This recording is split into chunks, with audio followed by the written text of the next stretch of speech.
दूसरे अध्याय के श्लोकों का हिंदी अर्थ। दूसरा अध्याय। संजय बोले कि पूर्वोक्त प्रकार से करुणा करके व्याप्त और आंसुओं से पूर्ण तथा व्याकुल नेत्रों वाले शोक युक्त उस अर्जुन के प्रति भगवान मधुसूदन ने यह वचन कहा।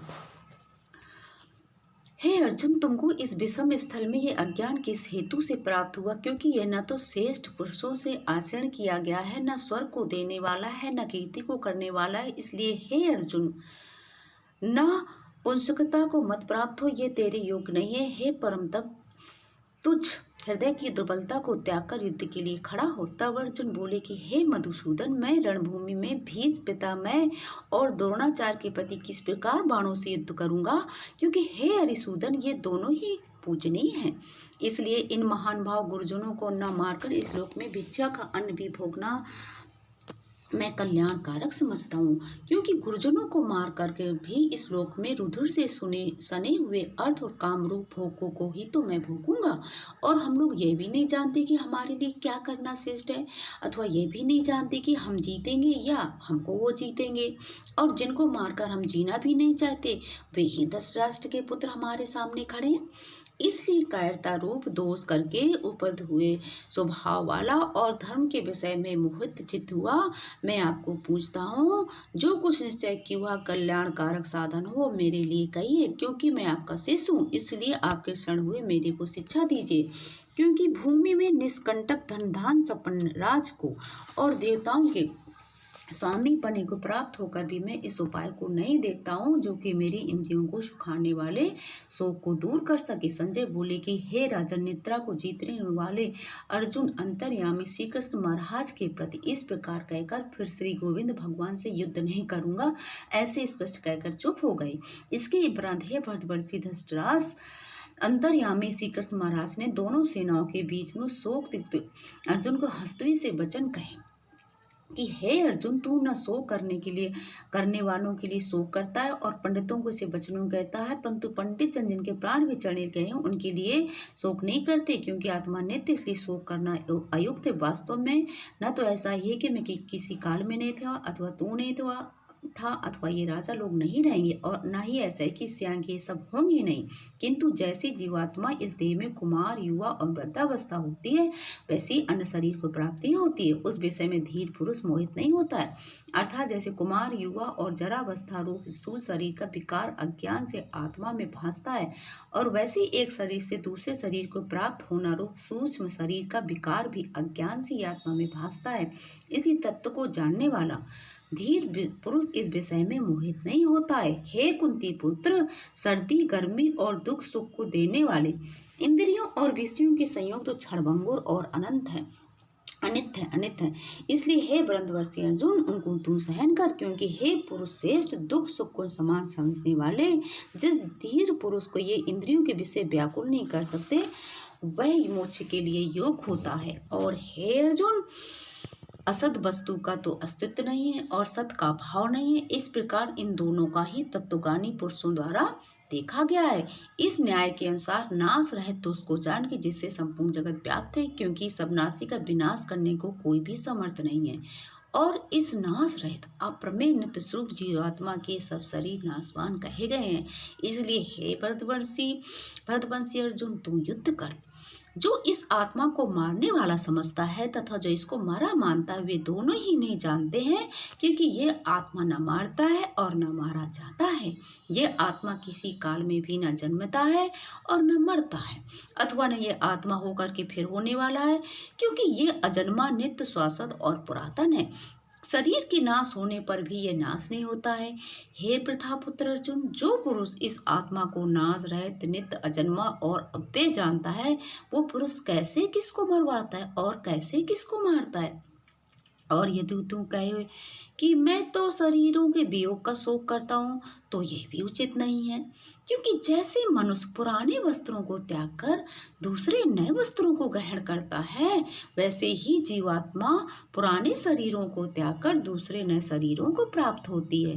हे अर्जुन, इस आत्मा को 17 आदि काट नहीं सकते और इसको आग जला नहीं सकती, इसको जल गीला नहीं कर सकता और वायु सुखा नहीं सकती है, क्योंकि ये आत्मा अछेद है, ये आत्मा अदाय है, अक्लित है और अशोष है, तथा ये आत्मा निसंदेह नित्य सर्वव्यापक अचल स्थिर रहने वाला और सनातन है।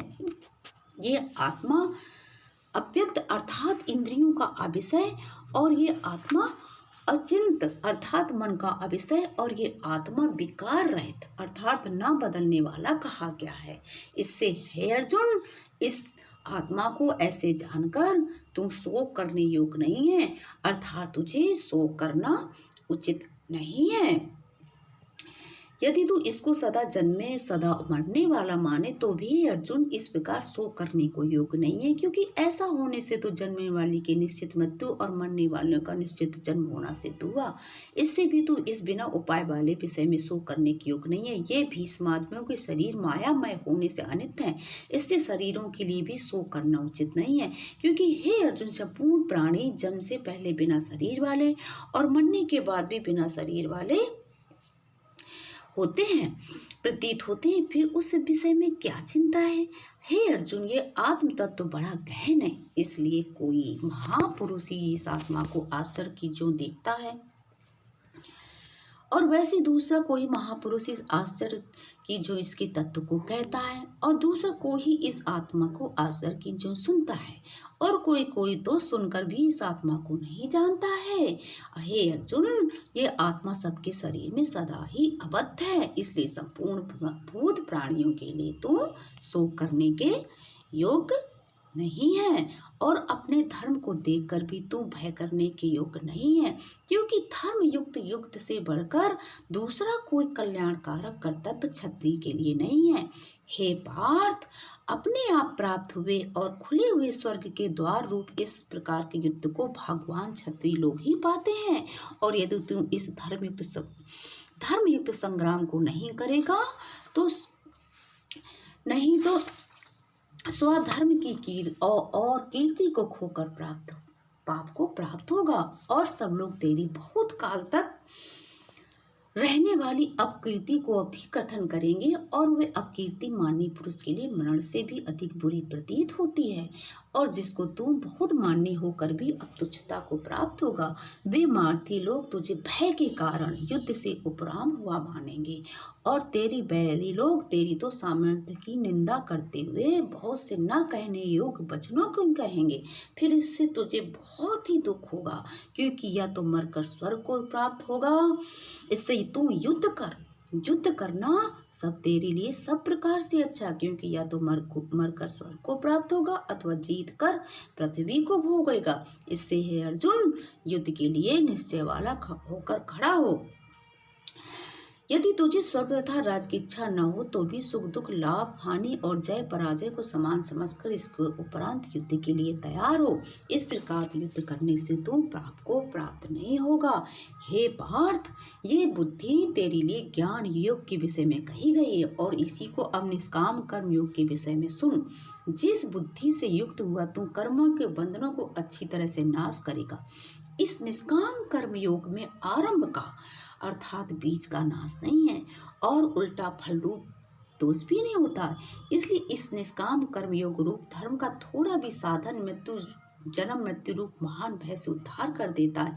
हे अर्जुन, इस कल्याण मार्ग में निश्चयात्मक बुद्धि एक ही है, और अज्ञानी सकामी पुरुषों की बुद्धियां बहुत भेदों वाली अनंत होती हैं। हे अर्जुन, जो सकामी पुरुष केवल फलश्रुति में प्रीत रखने वाले, स्वर्ग को ही परम श्रेष्ठ मानने वाले, इससे बढ़कर और कुछ नहीं है, ऐसे कहने वाले हैं, वे अविवेकी जन्म रूप कर्म को देने वाली और भोग तथा ऐश्वर्य की प्राप्ति के लिए बहुत सी क्रियाओं के विस्तार वाली इस प्रकार की जिस दिखाऊ शोभा युक्त वाणी को कहते हैं, उस वाणी द्वारा हरे हुए चित्त वाले तथा भोग और ऐश्वर्य में आसक्ति वाले उन पुरुषों के अंतःकरण में निश्चयात्मक बुद्धि नहीं होती है। हे अर्जुन, सब वेद तीनों गुणों के कार्य रूप संसार को विषय करने वाले अर्थात विकास करने वाले हैं। इसलिए तू असंसारी अर्थात निष्कामी और सुख दुखादि द्वंद्वों से रहित नित्य वस्तुओं में स्थिर तथा योगक्षेम को न चाहने वाला और आत्मपरायण हो, क्योंकि मनुष्य का सब ओर से परिपूर्ण जलाशय के प्राप्त होने पर छोटे जलाशय में जितना प्रयोजन रहता है, वह अच्छी प्रकार ब्रह्मा को जानने वाले ब्राह्मण को भी सब वेदों में ही उतना प्रयोजन रहता है। अर्थात जैसे बड़े जलाशय के प्राप्त हो जाने पर जल के लिए छोटे जलाशयों की आवश्यकता नहीं रहती है, वैसे ही ब्रह्मानंद की प्राप्ति होने पर आनंद के लिए वेदों की आवश्यकता नहीं रहती है। इससे तेरा कर्म करने मात्र में ही अधिकार होवे, फल में कभी नहीं, और तू कर्मों के फल की वासना वाला भी मत हो, तथा तेरी कर्म न करने में भी प्रीत न होवे। हे धनंजय, आसक्ति को त्याग कर तथा सिद्धि और असिद्धि में समान बुद्धि वाला होकर योग में स्थित हुआ कर्मों को कर। ये समत्व भाव ही योग नाम से कहा जाता है। इस समत्व रूप बुद्धि योग से सकाम कर्म अत्यंत तुच्छ है। इसलिए हे धनंजय, समत्व बुद्धि योग का आश्रय ग्रहण कर, क्योंकि फल की वासना वाले अत्यंत दीन है। समत्व बुद्धि युक्त पुरुष पूर्ण पाप दोनों को इस लोक में ही त्याग देता है, अर्थात उनमें लिपायमान नहीं होता। इससे समत्व बुद्धि योग के लिए ही चेष्टा कर। ये समत्व बुद्धि रूप योग ही कर्मों में चतुरता है, अर्थात कर्म बंधन से छूटने का उपाय है। क्योंकि बुद्धि योग युक्त ज्ञानी जन कर्मों से उत्पन्न होने वाले फल को त्याग कर जन्म रूप बंधन से छूटे हुए निर्दोष अर्थात अमृतमय परम पद को प्राप्त होते हैं। हे अर्जुन, जिस काल में तेरी बुद्धि मोह रूप दलदल को बिल्कुल तर जाएगी, तब तू सुनने योग और सुने हुए के वैराग को प्राप्त होगा। जब तेरी अनेक प्रकार के सिद्धांतों को सुनने से विचलित हुई बुद्धि परमात्मा के स्वरूप में अचल और स्थित होकर ठहर जाएगी, तब तू समत्व रूप योग को प्राप्त होगा। इस प्रकार भगवान के वचनों को सुनकर अर्जुन ने पूछा, हे केशव, समाधि में स्थित स्थिर बुद्धि वाले पुरुषों का क्या लक्षण है, और स्थिर बुद्धि वाला पुरुष कैसे बोलता है, कैसे बैठता है, कैसे चलता है।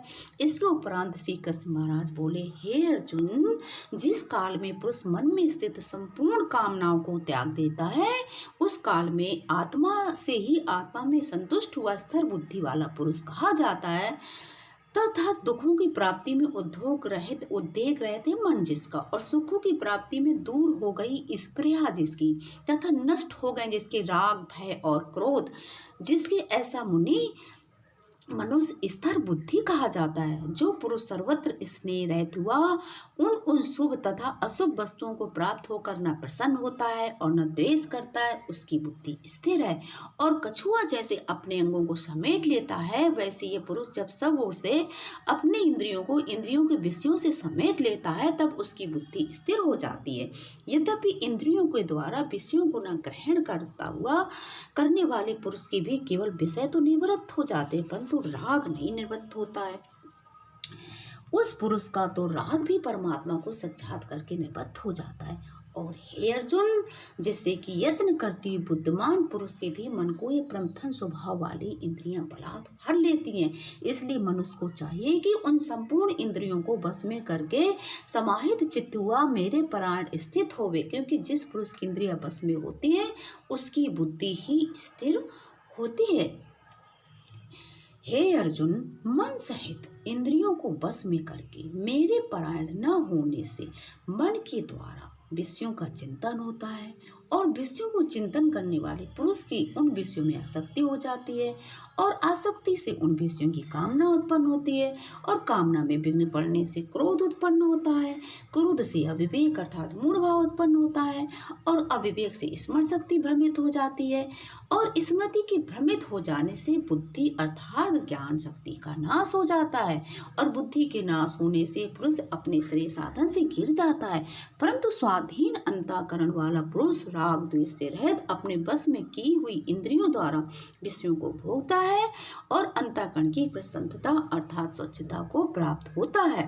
उस निर्मलता के होने पर उसके संपूर्ण दुखों का अभाव हो जाता है, और उस प्रसन्न चित्त वाले पुरुष की बुद्धि शीघ्र ही अच्छी प्रकार स्थिर हो जाती है। हे अर्जुन, साधन रहित पुरुष के अंतःकरण में शेष बुद्धि नहीं है, श्रेष्ठ बुद्धि नहीं होती, और उस अयुक्त के अंतःकरण में आस्तिक भाव भी नहीं होता है, और बिना आस्तिक भाव वाले पुरुष को कभी शांति नहीं होती है।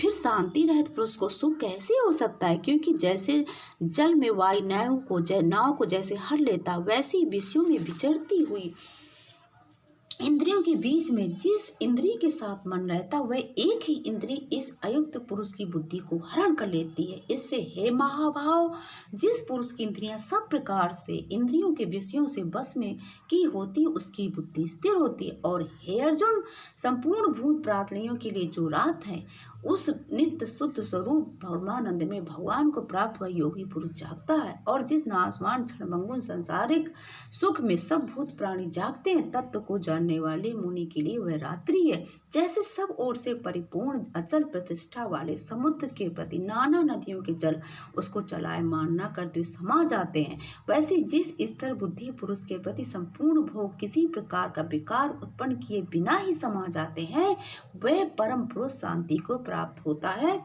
न कि भोगों को चाहने वाला पुरुष।